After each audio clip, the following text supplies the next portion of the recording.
Rudy. Hey Jay, how you doing? How you doing, man? It's good to see you, and thank you so much Good for doing this. So, there are so many things, to talk to you about. I guess it was around 1976 you went out to L.A. Yeah, I came to LA even before that, in 75 and briefly, and then I run out of money and I left, and then I run out of money again, and then I left and I came back. And then my third return to LA, that's when I joined the Randy Rhoads version of Quiet Riot. They were playing at the local club called the Starwood, which was a very big venue. Sure. For the time. They had nationals and then they had local bands. And Quiet Riot happened to be one of the bigger local bands playing there with a really strong following.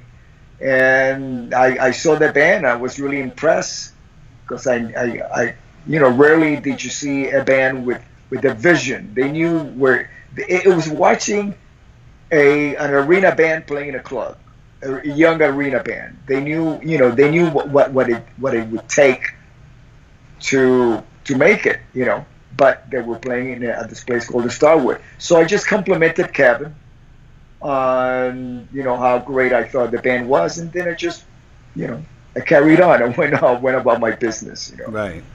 Randy Rhoads, he got pegged for Ozzy and recommended you for the gig. Yeah, later on when they were looking for a bass player. Yeah. When Randy got hooked up with Ozzy, he just left LA. He went over to England. And, back in the day, we didn't have the communication resources that we have today, such as email and texting and, whatever, social networking. So I really didn't hear from him for about a year. I didn't hear from him until he came back into town to visit his mom about a year later. As a matter of fact, we did a Quiet Riot reunion show at the Starwood. And then he went right back to England. And then he came back, and by the time that I saw him when he had returned, was actually to start rehearsals for the Blizzard of Oz, because they were auditioning bass players, and Tommy Aldridge already had the gig.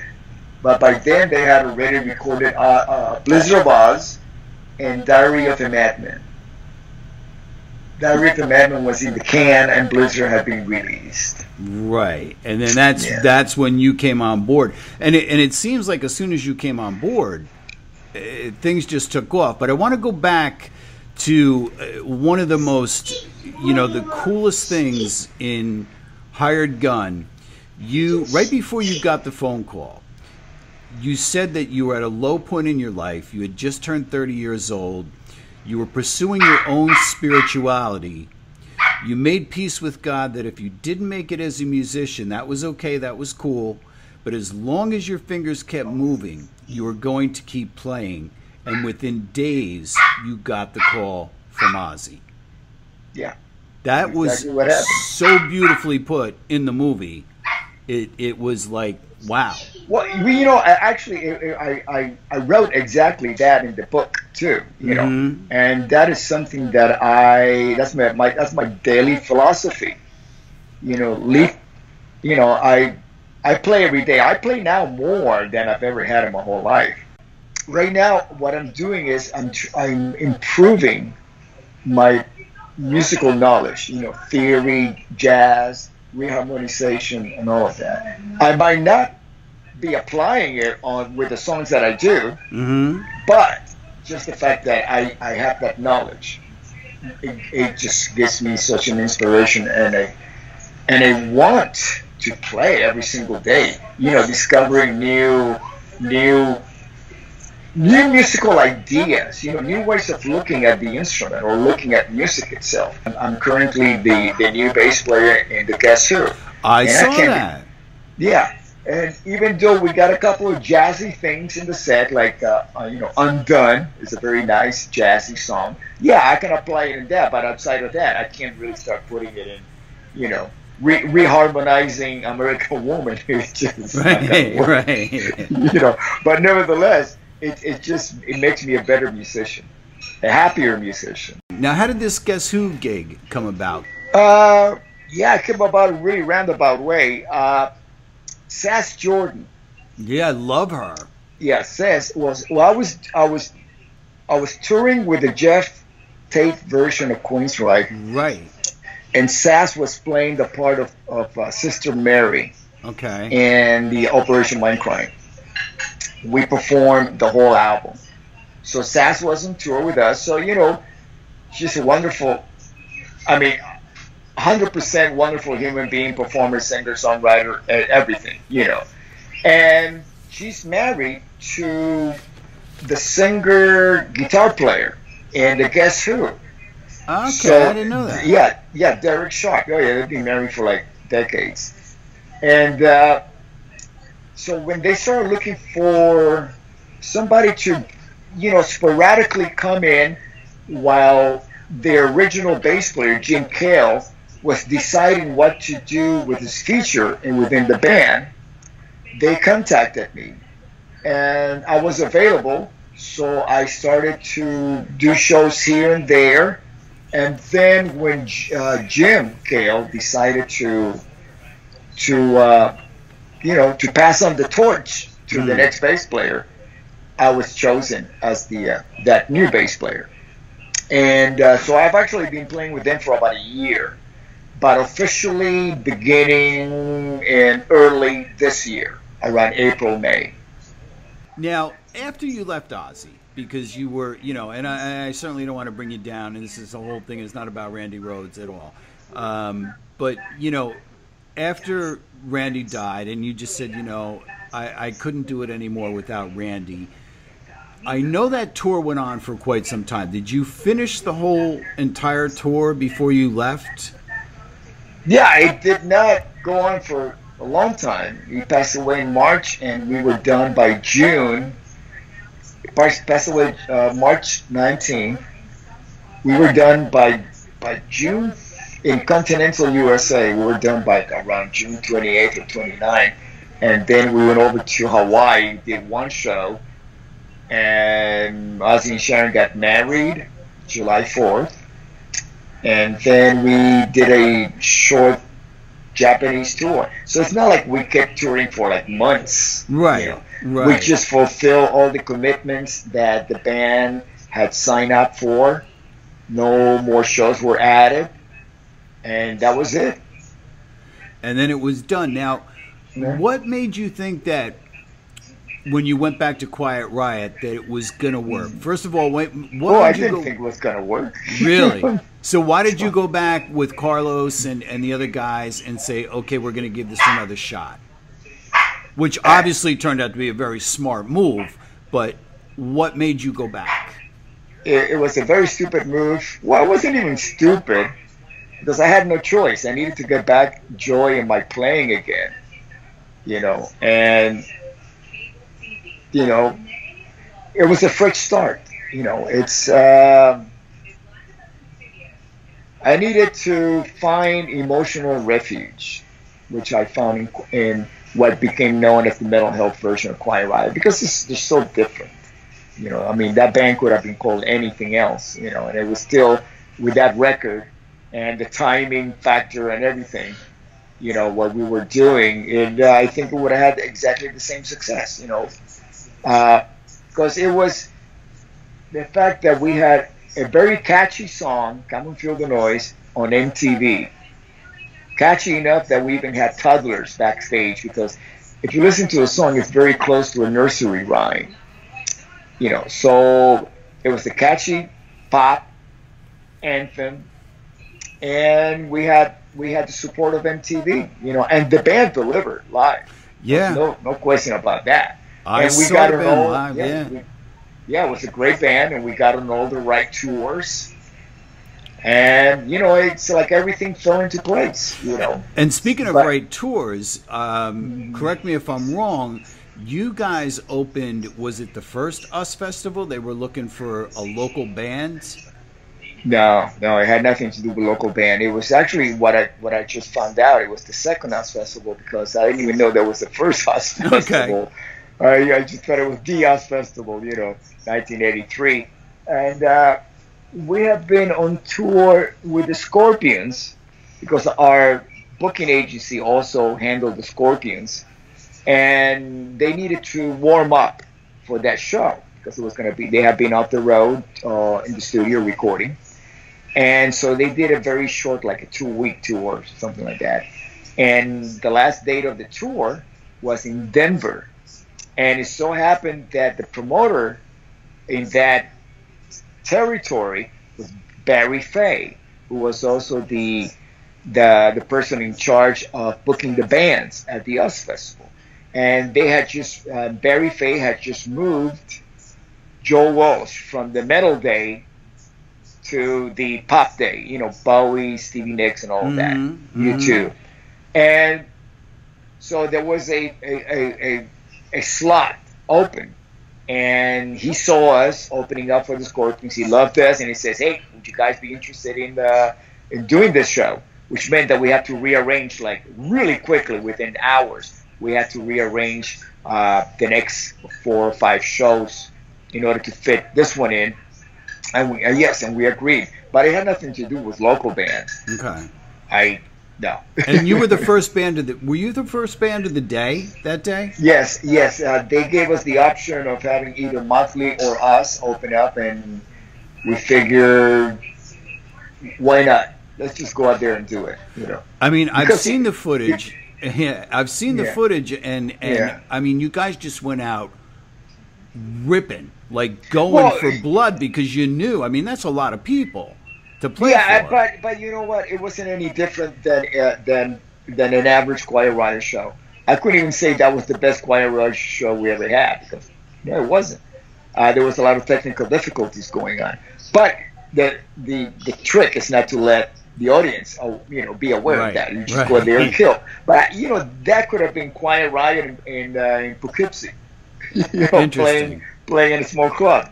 Yeah. And we always went out there like gangbusters. That was it. There was no other way to do it. That's how we played. You stayed in Quiet Riot until like around 1985? Yes, I did the 84 tour, and I had given my notice that I was going to leave at the end of the tour.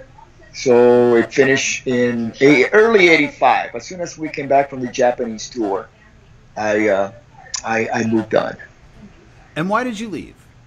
Oh, there was friction within the band, and again, I couldn't get joy of playing. You know, the joy of playing is without that you're just miserable.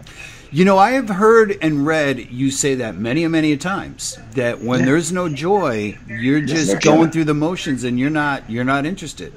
Well, I can't even recall. I mean, maybe that the only time that I could say that I've gone through the motion, and it might have been 1 or 2 instances, that the reason why I'm still there is because I made a commitment to the situation. I wasn't going to quit, walk away from it until the shows that I was committed to were done. You have been in some major, and I hate to put it this way, MTV bands in terms of video exposure, because then there was Whitesnake from 87 to 94 with those major videos.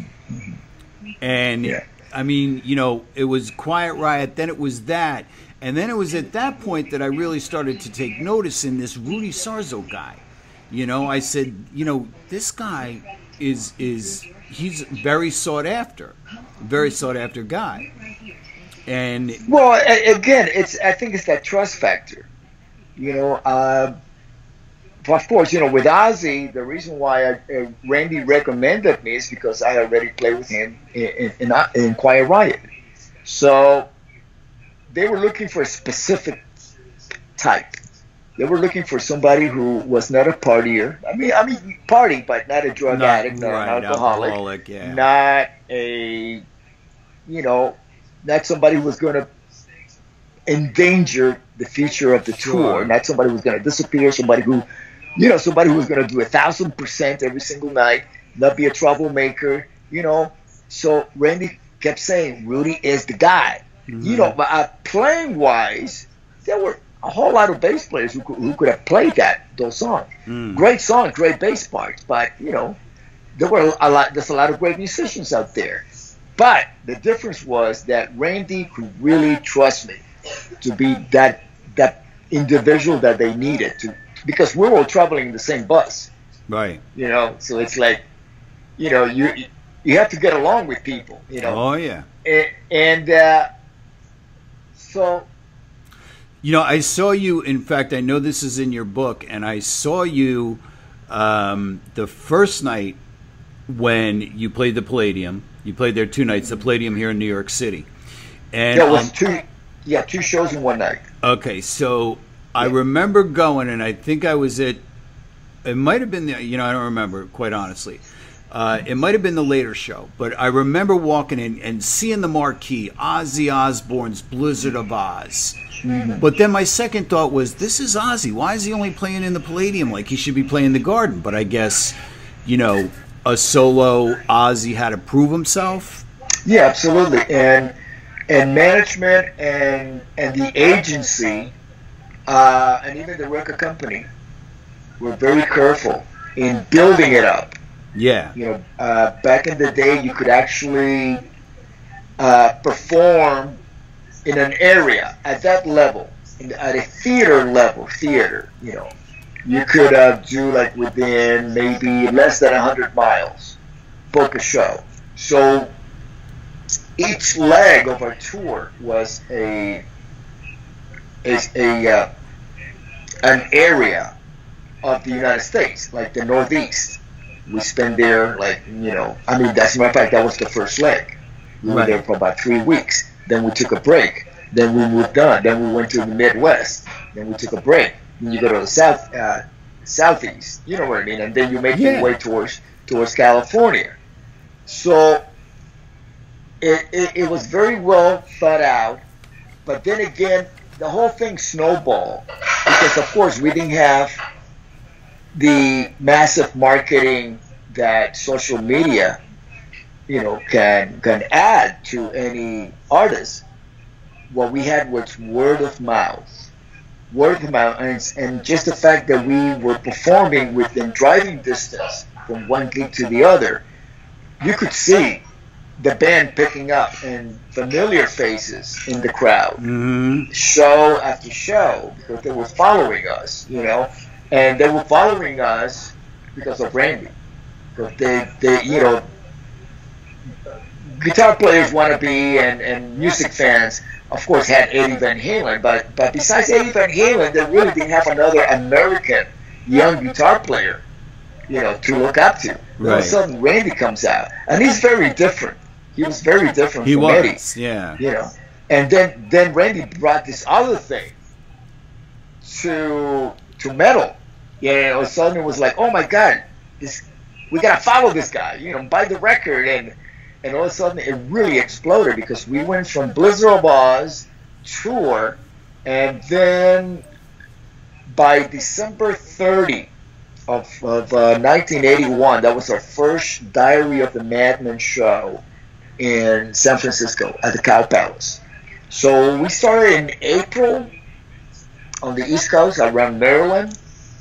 And I believe that was the very first show. Yeah. And from April, that's 4 to 8, within 8 months, we were already a bona fide arena headliner. But now, again, correct me if I'm wrong, by that summer, I believe it was, according to my notes, August 14th, you headlined Nassau Coliseum with Def Leppard and the Joe Perry Project. Yes. I was at that show. Yeah, I was there. It picked up. Yeah. It started picking up. It started becoming an arena act, but only after we have been in those territories as a theater band. We were never an opening band, except when we toured in Germany with Saxon. We opened up for Saxon in October. We're there October, November. Yeah. And at that time, it was kind of like, again, going out there and building it up. There was a really great building process that it didn't matter how strong Ozzy was in the U.S., you still have to prove yourself in the German market, European market. Yeah. Basically. Yeah. I've seen cases of that before where, you know, a band goes over and they open. You know, I believe Aerosmith did it for Whitesnake at one point during their 80s comeback. Yeah, but that was 1990. But that was only during the what was that, Monsters of Rock tour. Because Monsters of Rock is not just one show in England. It's like a tour throughout Europe. Yeah, so Aerosmith was special guest. Right. Yeah. So yeah, that's why it makes sense to me when you say, you know, see, because for me, Black Sabbath was one of the first bands I was into. So when Ozzy left Black Sabbath, I was on board regardless. And then, you know, like you said, the buzz about Randy, I kept reading this guy, Randy Rhoads. Everybody's talking about this guy, Randy Rhoads. I went to see and I saw what everybody was talking about. So, you know, you're right. There really wasn't anybody since Eddie Van Halen, you know, that sort of, you know, picked up that torch and went on. But that Nassau Coliseum show was, you know, it was incredible. I mean, you know, the Palladium show was incredible. Well, I mean, the Palladium was like, I think the band had been on the road maybe 2 or 3 weeks. By the Nassau Coliseum, there was a well-oiled machine by then. That it was. Yeah. Yeah, that was a great show. It's one of those shows, you know, I clearly remember. You know, and I'm from New Jersey. So when I saw that you actually spent a few years in Jersey as a kid, I said, "Oh, that's funny." So, you know, we would drive out to Nassau Coliseum to see certain shows, and that was one of them. You know, it was like a 2-hour trip for us, but you know, that was definitely one we were like, we got to go to this. It's like, you know, you got Ozzy, you got Def Leppard, and I'm a huge Aerosmith fan. Yeah. And, you know, so it's like, okay, Joe Perry on the bill as well. So, you know, there we were. We were out there. I saw you with Whitesnake a few times. And, in fact, you know, one thing from the start that always intrigued me about you is the overhand fretting, which sets you apart from everybody else. You know, you're like, there's this guy up there, he's all over the place, and you know, he's playing like this, which was very cool. Yeah, I started doing that when I was playing bars in Florida, and you would do like 6 sets, and after playing, you know, play that funky music, white boy, you know, for like the 3rd time, because that was the favorite, you know. Which is actually a good song. That's really a great song. Yeah, it's all that Casey and the Sunshine Band, great stuff. Yeah, it is. Yeah, it's all. I mean, come on, the whole disco era was a holiday for bass players, not for guitar players, unless you were into like the chicka chicka chicka, you know, right? Which is great, but a lot of the guitar players, such as my brother that I grew up playing with, they were more, you know, everybody wanted to be Jimmy Page, you know, right? So that disco was not, it didn't help. Yeah, you know, sometimes it takes a while to get back and go, you know what, that was good. I didn't like it at the time, you know, but it was good. You landed up going back to Quiet Riot in '97. What made you go back? What made me go back? It was timing factor. I had just finished playing with Whitesnake. I was not a member of Whitesnake anymore.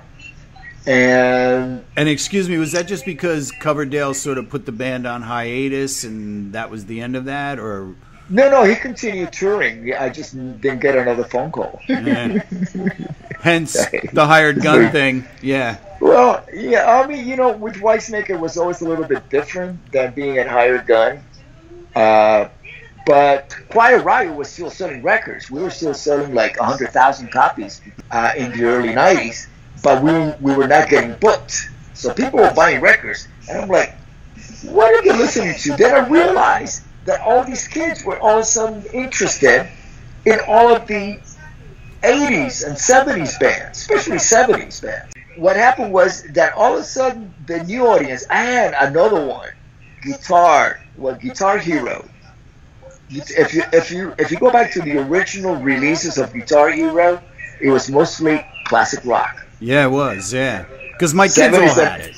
Yeah. So now you got Guitar Hero. You got people being able to listen to music without the influence, the master influence of the industry telling them, no, this is cool. No, you're going to find out for yourself, because now you can listen to all this other stuff and discover. The new generation was beginning to discover what was before the 90s music, you know? Right. And then all of a sudden, the promoters started booking 80s bands, which is how in 1997 the original Quiet Riot got back, and we were able to reunite, not only reunite, but also go on tour with other bands such as Poison, Warren, Slaughter. You know, we were going on package tours, Rat, Dokken, Yeah, you know? yeah. Because prior to that, the bands that were, those bands, to survive, they had to go to Europe or South America or even Japan. Nobody was touring in the United States because nobody was getting booked. And if you were booked, it was going to be a shithole. Mm-hmm. I got to ask you about what it was like to play with Dio. I got to tell you, every time that Ronnie sang, such a distinct style and quality to his voice. And not only that, you know, in the 70s, he was in 3 of the seminal bands. You have Rainbow, then Black Sabbath, and then, of course, Dio, you know, his own band, you know. And whatever he did raised the bar on everything, you know. He was the only singer except for Derek Sharp, who I'm playing with now in the Guess Who, or to some extent Jeff Tate, who was not just a singer but also a musician, because Jeff plays saxophone.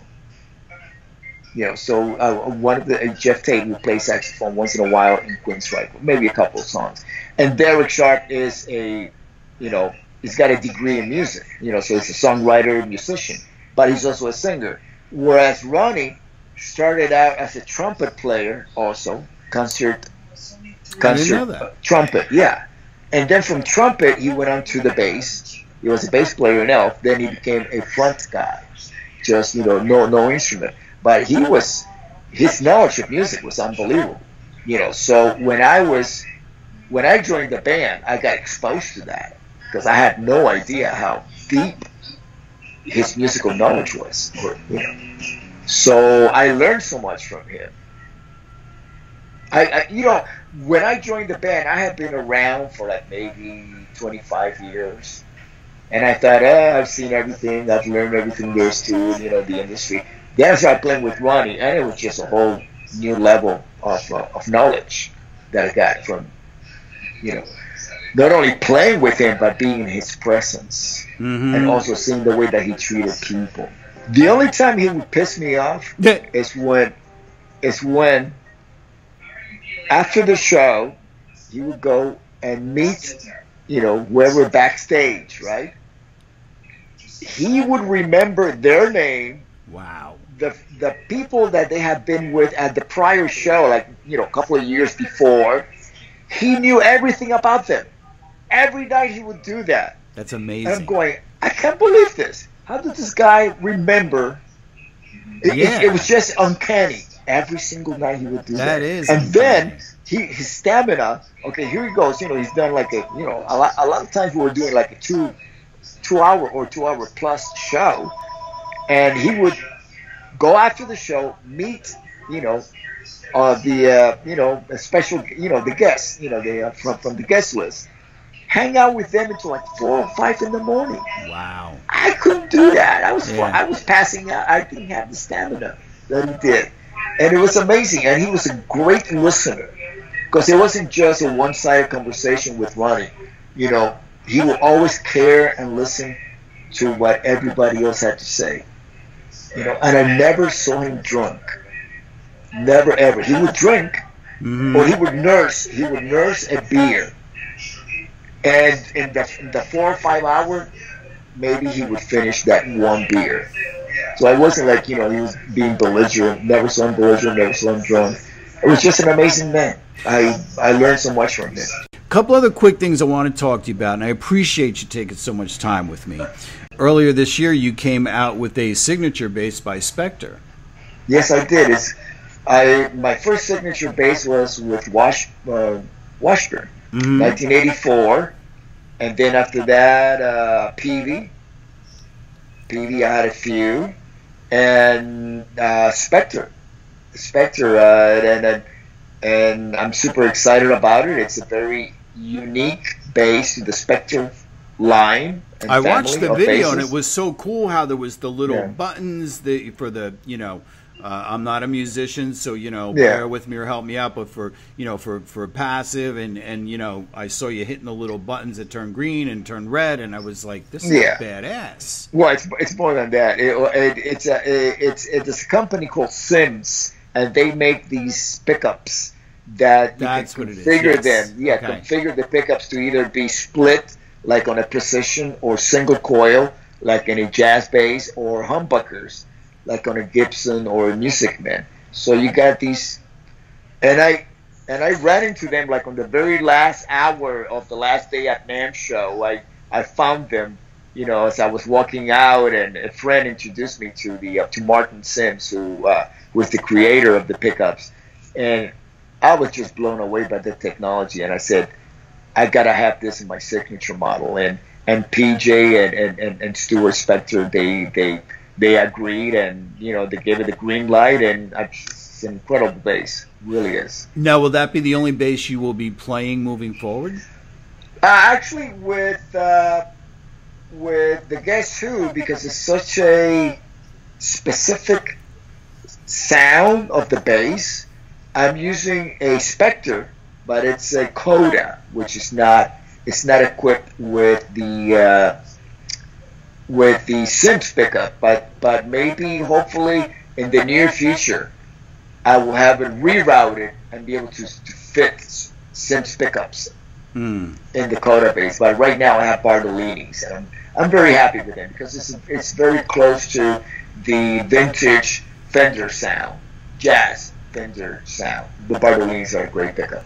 I used to play Bartolini's back in my Quiet Riot days, and even with Ozzy, I got my first Bartolini bass with Bartolini pickups when I was still playing with Ozzy Osbourne. As a matter of fact, you can hear it in Speak of the Devil, the live recording, the Black Sabbath recordings. Yeah, that's that bass. It's a Washburn with Bartolini pickups. So you are still going strong after all these years, showing no signs of slowing down. You seem very happy, very well adjusted. Things are similar. There it is. I love that. That is so spiritually moving to watch, and I've seen people comment about that, on social media that have watched Hired Gun. And it really just was, and it was eye-opening for me too. I was like, that's just so profound that. Yeah, my whole approach to the documentary, and I gotta give so much credit to the director of the documentary, Frank Strine. I come from a place of gratitude every single day. Everything I do. If you cannot be grateful for all your blessings, what type of an individual are you? Right. Rudy, I want to thank you so much, man, for taking the time. My pleasure, Jay. My pleasure. I've been a fan of yours for a long, long time. I've been watching you for a long, long time. You were very prepared, too. Thank you very much for saying that. Well, thank you so much. Thank you. I look forward to seeing the Guess Who hit New York next year. Yeah, we got it. Right now they're putting together our feature for 2018, and I'll see you when we play in New York. You got it, man. Or Jersey, or Long Island, whatever it takes. I'll be there. Okay. Thanks, Rudy.